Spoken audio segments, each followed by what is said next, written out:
और एक बड़ी खबर से आपको रूबरू कराए, जहां पर एनडीए में सीट शेयरिंग का फॉर्मूला सामने आ चुका है। सीट शेयरिंग का औपचारिक ऐलान जो है वो कर दिया गया है। एनडीए में सीट शेयरिंग पर औपचारिक ऐलान, सीट शेयरिंग का फॉर्मूला जो है वो आ चुका है। धर्मेंद्र प्रधान ने औपचारिक ऐलान कर दिया है सीट शेयरिंग का। औपचारिक ऐलान, सीट शेयरिंग का फॉर्मूला जो रहेगा उसका औपचारिक ऐलान कर दिया गया। एनडीए की तरफ से सीट शेयरिंग का फॉर्मूला जो है वो साफ हो चुका है। ये बड़ी खबर आपको बता रहे हैं, जहां एनडीए ने अपने सीट शेयरिंग का फॉर्मूला का ऐलान कर दिया है। औपचारिक ऐलान, धर्मेंद्र प्रधान ने इसका ऐलान किया है। एनडीए में सीट शेयरिंग का ऐलान हो चुका है।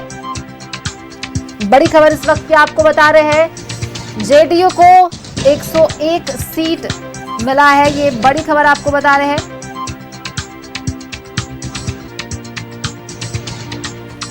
जेडीयू 101 सीट पर चुनाव लड़ेगी।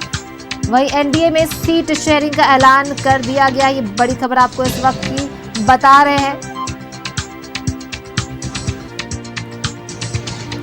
चिराग पासवान की पार्टी को 29 सीट दिया गया है। बीजेपी भी 101 सीट पर चुनाव लड़ेगी। बड़ी खबर आपको इस वक्त की बता रहे हैं। एनडीए में सीट शेयरिंग का ऐलान हो चुका है। धर्मेंद्र प्रधान ने इसका औपचारिक ऐलान किया है।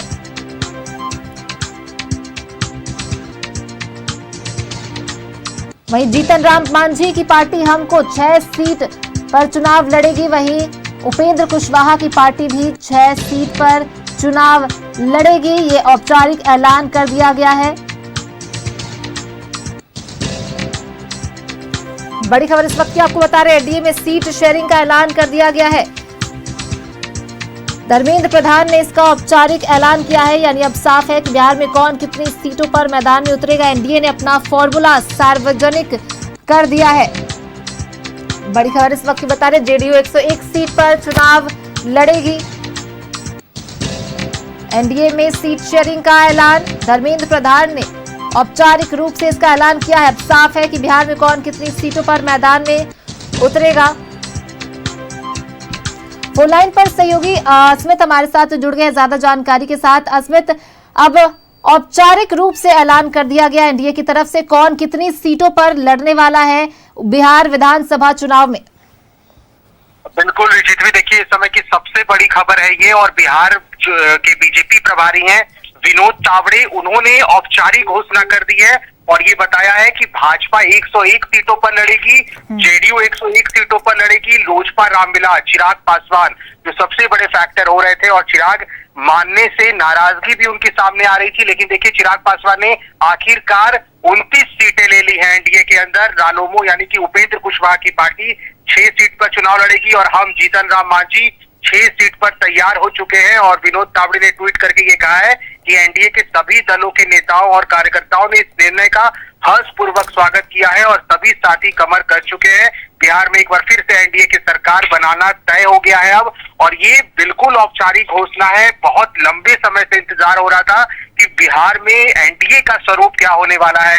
जीतन राम मांझी की नाराजगी सामने आ रही थी, उपेंद्र कुशवाहा मानने को तैयार नहीं थे और चिराग पासवान पहले से प्रेशर पॉलिटिक्स वाला गेम खेल रहे थे, वो लगातार दबाव बना रहे थे। लेकिन अब जेडीयू 101 सीट पर लड़ेगी, भाजपा 101 सीटों पर लड़ेगी और चिराग पासवान को भी अच्छी खासी सीटें एनडीए के अंदर मिल गई है। 29 सीटें कम नहीं होती, क्योंकि उनका स्ट्राइक रेट बेहतर रहा है। लोकसभा चुनाव में आपने देखा था उनके 5 सांसद बिहार से जीत कर आए थे और चिराग ने यही दबाव बनाने की कोशिश की, जिससे वो कामयाब होते नजर आ रहे हैं। 29 सीटें मिल जाना एक लोक जनशक्ति पार्टी रामविलास का पिछले 2020 के चुनाव में चिराग पासवान ने अकेले चुनाव लड़ने की पूरी कोशिश की थी और जीत भी हासिल हुई थी कुछ सीटों पर, लेकिन इस बार उन्होंने शुरू से ये दबाव बनाया एनडीए के ऊपर और उसमें वो सफल हो गए हैं। 29 सीटें मिली है। इसके साथ साथ जीतन राम मांझी 6 सीट पर लड़ेंगे और उपेंद्र कुशवाहा की पार्टी को भी 6 सीटें मिलेगी। तो लगभग स्वरूप फाइनल हो गया है।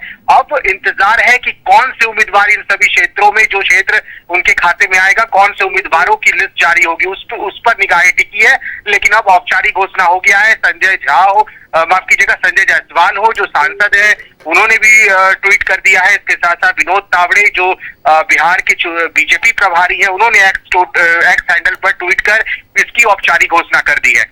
क्या इस संतुलित फॉर्मूले के पीछे बीजेपी और जेडीयू का कोई सियासी संदेश है? बराबरी की साझेदारी, बराबर की जिम्मेदारी?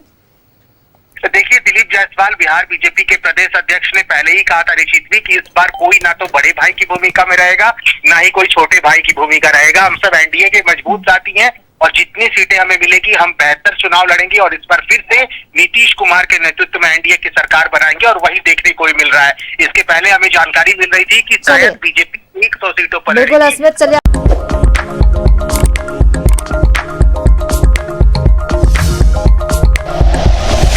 Like and share videos, subscribe करें हमारा चैनल और प्रेस करें बेल आइकॉन। न्यूज़ 11 भारत, सच है तो दिखेगा।